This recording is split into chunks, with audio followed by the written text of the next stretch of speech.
If you're a coach who's wondering what your niche is, this video might be one of the most important ones you watch all year. I'm about to share 12 common mistakes most coaches make when it comes to choosing their niche. So if you're ready once and for all to get clarity on how to choose the right niche for you, keep watching because I'm about to show you how. Hey, my name's Jason Moss. I'm a multi-six-figure business coach, and I've helped thousands of coaches launch and grow their businesses. And look, before we dive into this video, if you're looking for a roadmap that you can follow to help you get on track to signing 2, 3, 4 or more high-paying coaching clients month after month, I put together a free client attraction guide you're definitely gonna wanna check out too. And all you gotta do to get this is click the link above or in the description down below. Mistake number one, the biggest mistake, is just not having a niche. And I see a lot of great coaches who are so great at what they do. They can help people. They know they can help transform lives, and they're just missing this piece in their business. And as a result, they're struggling to get clients. Now, a couple of points I want to share on this. The first is what you do is not your niche. So if you're a health coach, you do health coaching, or you're a relationship coach, you do relationship coaching. That is not a niche. A niche is not what you do, but who you serve. A specific group of people that has a clear problem or gap in their life that is gonna choose to hire you because of that. That is what a niche is. So if you don't yet have that, this is a piece I want you to focus on first. Also, your method or how you help people is also not a niche. So if you do NLP or you do, past life regression or whatever your method is, the thing that you're really excited about, it's also not a niche. So we need to get clear first on who your people actually are. Some of the biggest blocks that hold people back in this area from actually doing this, number one, is they just haven't taken the time to actually figure this out. Number two, oftentimes, the reason they're not choosing a niche or they're afraid to do this is because there's some scarcity around choosing a lane and narrowing their focus. There's a belief that, hey, if I narrow my focus, maybe I'm not getting enough clients today. If I get even narrower on my focus, it means there are gonna be even less clients to choose from. And why would I do that? It makes sense on a surface level. Like, we would wanna widen the playing field if you're not getting the clients that you want or at the level that you want. But here's what I've found through helping so many different coaches. The exact opposite is true. Because if you're trying to be everything for everyone, then you can't really build a deep enough relationship with any specific group of people that they're gonna wanna work with you. On the flip side, if you can narrow your focus and say, here's who I'm for and here's who I'm not for, it takes an act of faith. It's a little bit hard to do in the early days, especially if you don't have the amount of clients you want. But as a result, you'll build a deeper connection with those people that are in your lane, and they're gonna be much more likely to seek you out. So number one, do you have a niche? If you don't have a niche, I would start here. The second big mistake coaches make when choosing a niche is choosing multiple niches. This is the coach that I go on their website, and I know they're great at what they do, but I see their website and it's like, I can help you with your finances and your relationship and your health, and I've got like 8 different packages that are designed for different people, and it's like the catch-all coach trying to be everything for everyone. Again, similar to number one, oftentimes rooted in a scarcity mindset around, hey, I don't want to narrow my focus because I'm afraid that they're not gonna be enough clients for me. Oftentimes it's just like, hey, I feel like I can help so many different people, but here's the problem with that. Nobody wants to hire the generalist. If you think about it, like, let's say you were looking for somebody to do your taxes. Would you want to go to the person who's like, yeah, I do taxes and I also do haircuts and I do life insurance and I do this and I do that and I could also, help you, with your, your kids, whatever, like 50 different things? No, you wouldn't want to go to that person. We all have this belief, whether it's conscious or not, like, hey, the person who's doing like 50 different things is probably not going to be that great at the very specific thing that I need help with. Versus, as an example, I'm a business coach. I only work with coaches. I only help coaches launch and grow their businesses. And if you're looking at this video and you're a coach and you need help with that, you're probably like, okay, Jason is a world-class expert in this specific area. And that's how we've been able to scale a multi-six-figure coaching business, because people come to us because they know that we're one of the best in the world at that very narrow, specific thing. I don't help brick and mortar businesses. I don't help e-commerce businesses. And as a result, over time, we've been able to really develop a super honed in and defined process to help coaches because we've had so much experience in that area. So if you're a coach, you're going to be much more likely to come to someone like me than the person who's helping 50 other types of people too. The third mistake that coaches make when it comes to choosing a niche is choosing a niche with no gap. So sometimes the problem is you've chosen a group of people to help, but that people don't actually have a gap in their life that they want to solve through coaching. And when I say a gap, what I really mean is the reason why somebody chooses to invest into hiring a coach is very simple. It's because they have a gap in their life. And what that means is there is some distance between where they are today and where they ultimately want to be. As an example, I work with a lot of coaches, and the gap is maybe today they're at a place where they're not getting enough clients, but they want to hit, 10K plus months, and they want to go full time, and they want to be waking up every day and coaching people and get out of a 9-to-5 job that they don't even want to be at. And so the gap between where they are today and where they want to be is exactly that, between, not getting the level of clients that they want, and then, being able to wake up every day and make 10K plus a month. That is a gap, and people will pay someone to help them close that gap. People invest in coaching not because they want to hire a coach, but because there is a specific gap in their life that they want to close. And if there is no gap, in other words, this group of people does not see that there is a distance in their life between where they are today and where they want to be, there's no problem to solve. And in other words, no one's gonna just wake up one day and say, hey, I really want to hire a coach. And I see this with a lot of great coaches who have maybe chosen a niche that they think needs help and want something, but in reality, they just don't really have a desire to change because there's no gap to close. So looking at your niche and asking yourself, does my niche have a gap? Is there some level of distance between where they are today and where they want to be? Super important question to ask, because ultimately at the end of the day, that is what's going to determine whether or not someone hires you. And that brings us to mistake number 4, which is low desire to change. So sometimes you've chosen a niche that does have a gap. There's something that they're maybe not happy with. There's something that they want to change. There's some level of distance between where they are today and where they want to be. But that person's desire to want to make that change and close that gap is pretty low. We had to say, on a scale of 1 to 10, it might be like a 4 or a 5 or something like that. And so you talk to people like this and they're like, yeah, I want to change, but it's maybe next season, or maybe, let me get back to you. And you'll often hear, people say things like, it's just too expensive or something like that. When what they're really saying, let's be honest, when someone tells you it's too expensive, like 8 times out of 10, what they're really saying is, I just don't value this transformation enough to pay for it, or to pay for it at the level that you're asking for, which means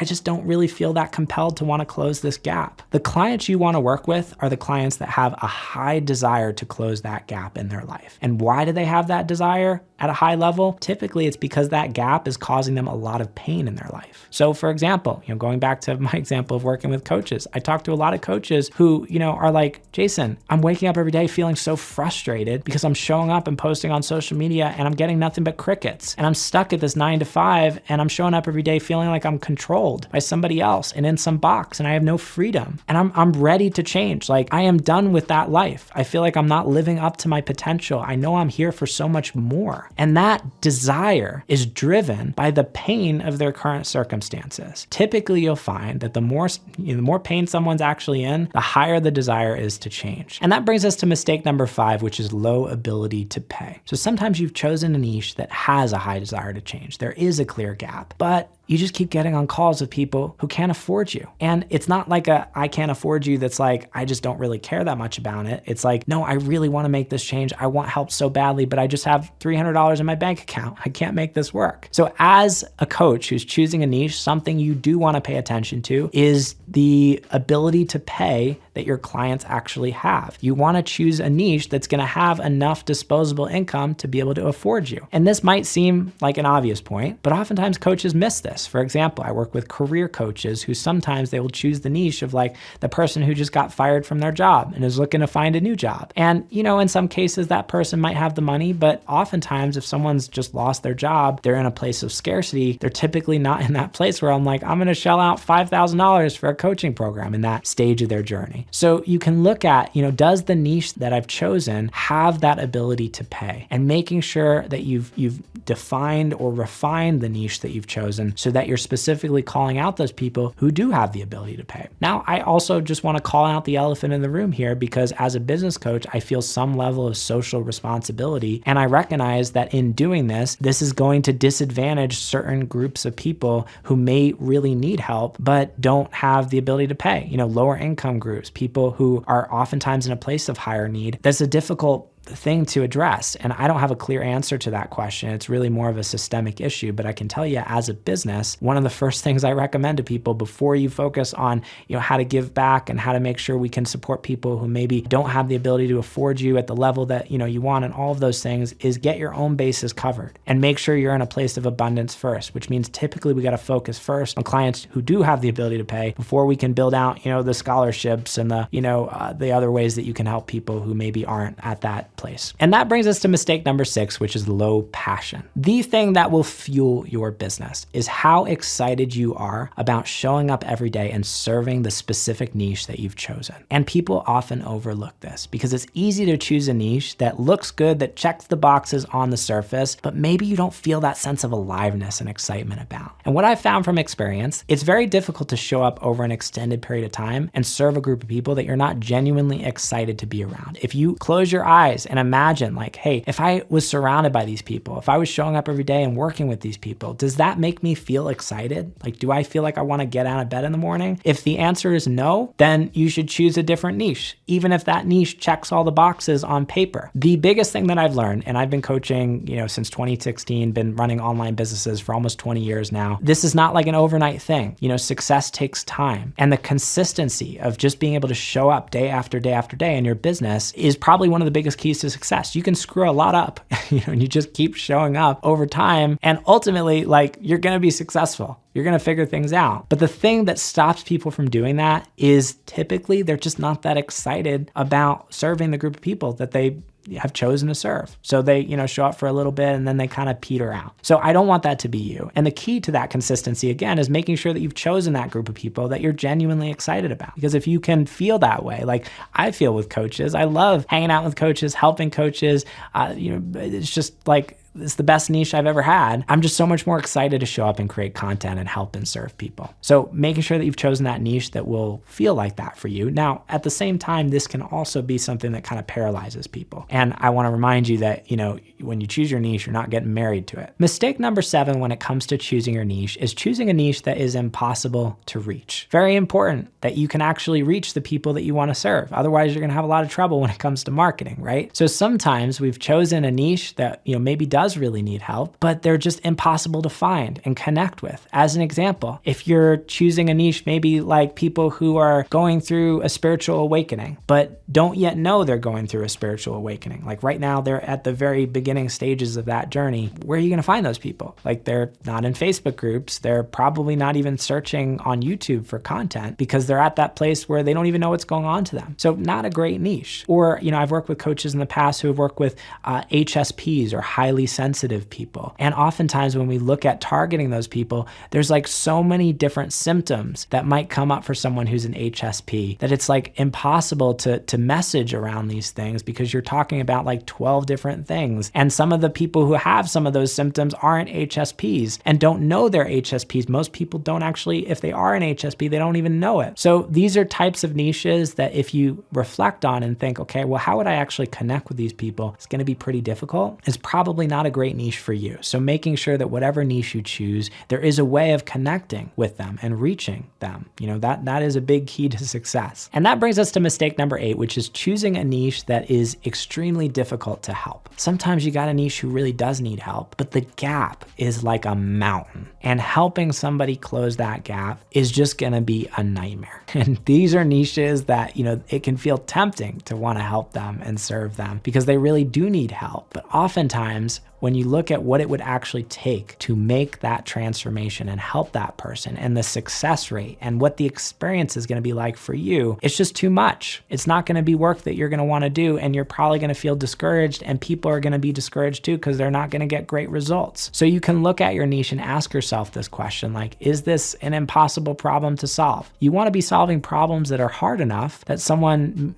is probably not going to be able to figure out how to do it on their own and does need that help, but not so hard that it's just going to be impossible to actually do. Now, one thing you can do when you're looking at a niche who might be in this situation is you can look at chunking down the problem. So maybe, for example, if one potential transformation is helping a coach go from 0 to 100K months. That's a pretty big transformation, and typically that's going to take several years. There are a lot of different steps involved in that, but I can help a coach go from 0 to 10K a month as a first step. And if we look at, okay, what's that first step in someone's goal? Maybe you're not taking them all the way to the finish line, but you can look at what that first step is, and that might be a more manageable way to approach a specific niche like this. And that brings us to mistake number 9, which is choosing a niche with a disempowered or victim mindset. This is a tricky one and something that took me several years to really learn. Sometimes, when it comes to marketing, we spend a lot of time focused on like the pain points and like calling out the people who really need help, who have that painful problem. But there's a balance when it comes to this. And what I found is, when someone is in too much pain, they're often in that place where they're really in a disempowered place. They're often in a victim mindset. And typically those clients are going to be really difficult to help. So it's not that your clients don't have a problem or don't have like a pain point, that they want help solving, but we want to find a balance between that person who is in some level of pain, but also they're not in so much pain that they're just like, I don't even know where to start with this. I feel like giving up. So as an example, I've worked with some divorce coaches before, and we look at, okay, well,